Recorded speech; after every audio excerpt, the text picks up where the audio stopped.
The Soviet Union expected a quick victory when it crossed the Amu Darya River into Afghanistan in the winter of 1979. It would spend the next decade discovering that mountains do not negotiate, that empires can bleed out slowly, and that the most powerful military force in the communist world could be broken by an enemy it refused to understand. By 1989, nearly 3 million Afghans would be dead, the Soviet Union itself would be collapsing, and a war that was supposed to last months would reshape the entire world. What followed was 10 years of brutal, grinding warfare that would kill between 1 and 3 million Afghans, displace millions more, and ultimately help bring down one of the two great superpowers of the 20th century. This is the story of the Soviet-Afghan War, a conflict that scarred a generation, reshaped the Cold War, and set in motion forces still tearing the world apart today. To understand why Soviet soldiers found themselves dying in the passes of the Hindu Kush, we must look far back into history. The rivalry between great powers over Afghanistan was nothing new. In the 19th century, the British Empire watched with dread as the Russian Empire expanded southward through Central Asia, fearing that Russia might one day use Afghanistan as a launching pad against British India. They called this contest the Great Game, and it never truly ended. It simply changed players. By the mid-20th century, Afghanistan sat at the crossroads of superpower ambition, a landlocked nation of rugged mountains and ancient traditions caught between two worlds. In April 1978, a communist coup brought the People's Democratic Party of Afghanistan, the PDPA, to power in Kabul.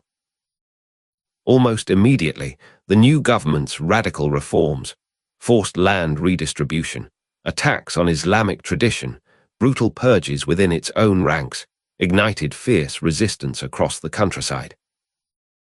A violent uprising broke out in Herat in March 1979.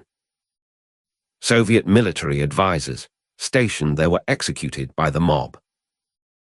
The Afghan government, unable to contain the rebellion, sent over 20 urgent requests to Moscow for military assistance throughout 1979.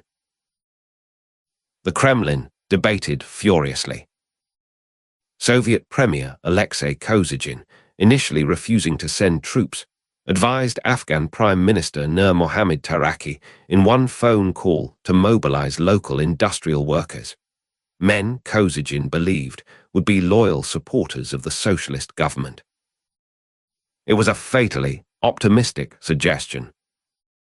The debate in Moscow split between those determined to keep Afghanistan within the socialist bloc and those warning that intervention would be a catastrophe.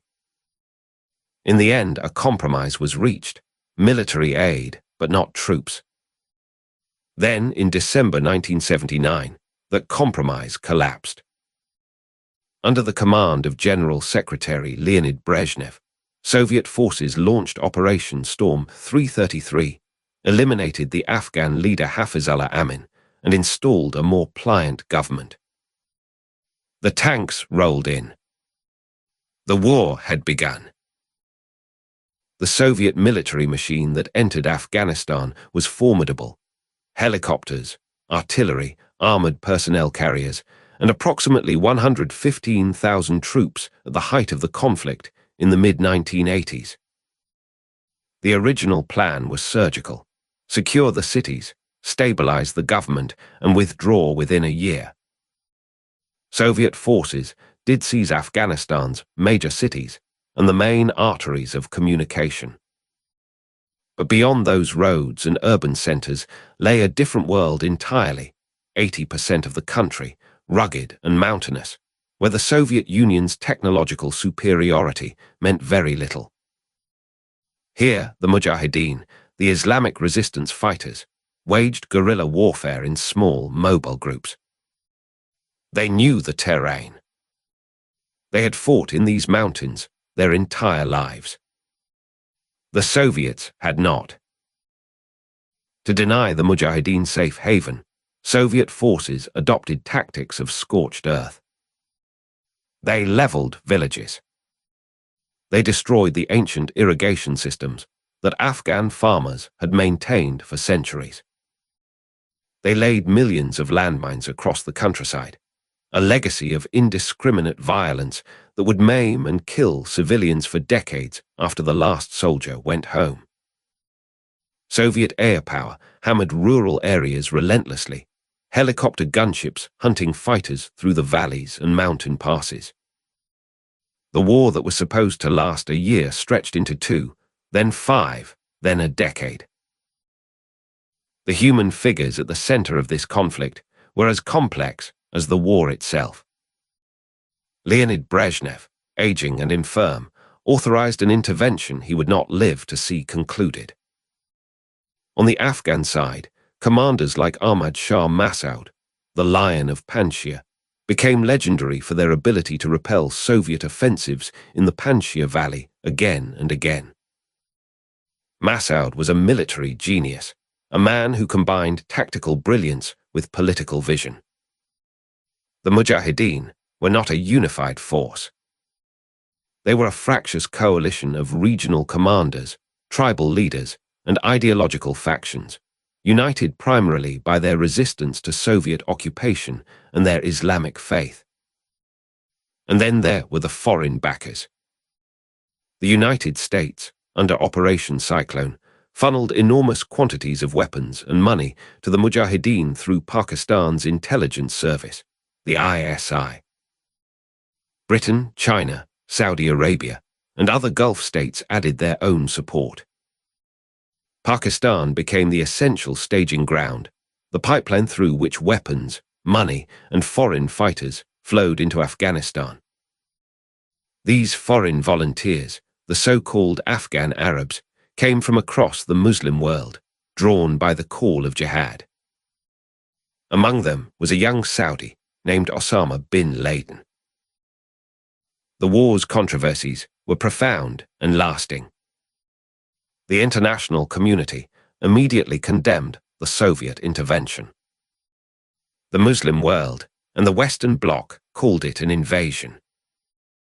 The Eastern Bloc called it a legal intervention at the request of a sovereign government.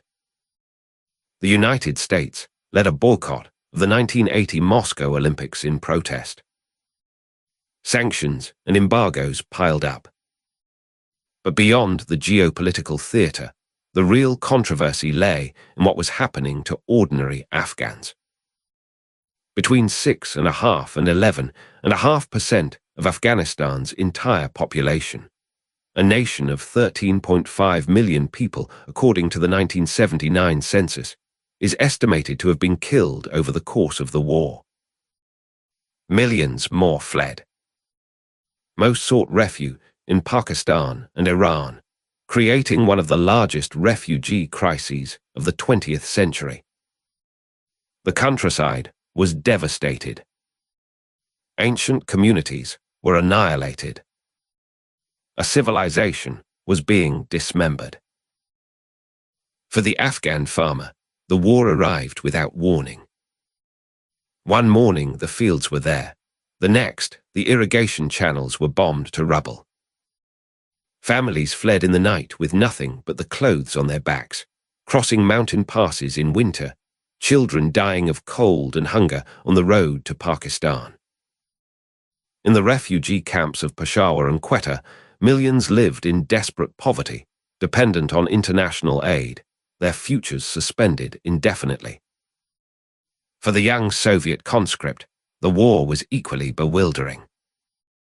Boys from Moscow and Tashkent and Kiev found themselves in a landscape from another century, fighting an enemy that melted into the mountains, dying not for a clear ideology, but for a policy they barely understood.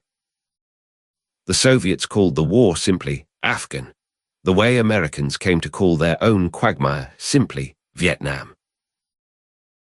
What most people never learned was the extent to which this war was a proxy conflict fought with other people's blood. American officials knew that the weapons they were supplying, eventually including the Stinger surface-to-air missiles that devastated Soviet helicopter operations, were flowing through networks they could not fully control. The mujahideen were not one thing. They were many things, some of them deeply troubling.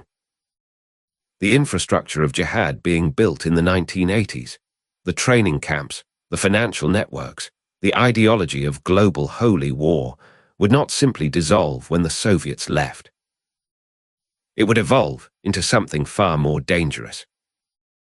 The CIA's Operation Cyclone, historians have argued, was one of the most consequential covert operations in history, and not entirely in the ways its architects intended.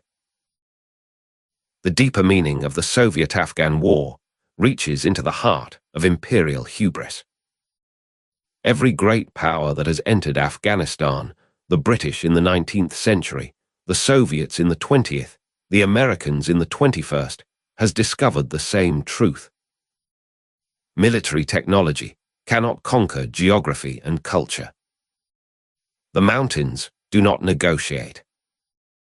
The Soviet Union poured blood and treasure into Afghanistan for a decade, and what it got in return was a generation of traumatized veterans, a hollowed economy, and a crisis of legitimacy that scholars have cited as a significant contributing factor to the dissolution of the Soviet Union in 1991. It is for this reason that the conflict is sometimes called the Soviet Union's Vietnam.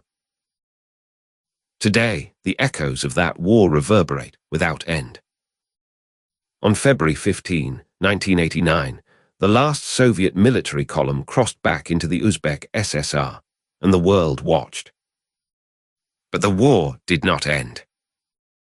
The PDPA government, still backed by Soviet money, fought on until the Soviet Union itself collapsed in December 1991. When that support stopped, the government fell. The Mujahideen took Kabul in 1992.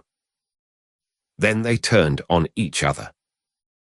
Civil war consumed what was left of Afghanistan. From that chaos emerged the Taliban. From the networks built during the jihad emerged al-qaeda. The attacks of September 11, 2001, drew a direct line from the mountains of Afghanistan in the 1980s to the streets of New York. The United States then fought its own Afghan war for 20 years, and in August 2021, it too withdrew, and the Taliban returned to power. The lesson of the Soviet-Afghan war is written in the mountains themselves. It is a lesson about the limits of power, the costs of ideology, and the catastrophic price paid by ordinary people when great nations play their games. 1 to 3 million Afghans died.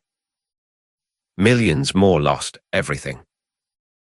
A country was broken in ways that have never fully healed. The mountains are still there. They are still waiting. And they have not yet finished teaching.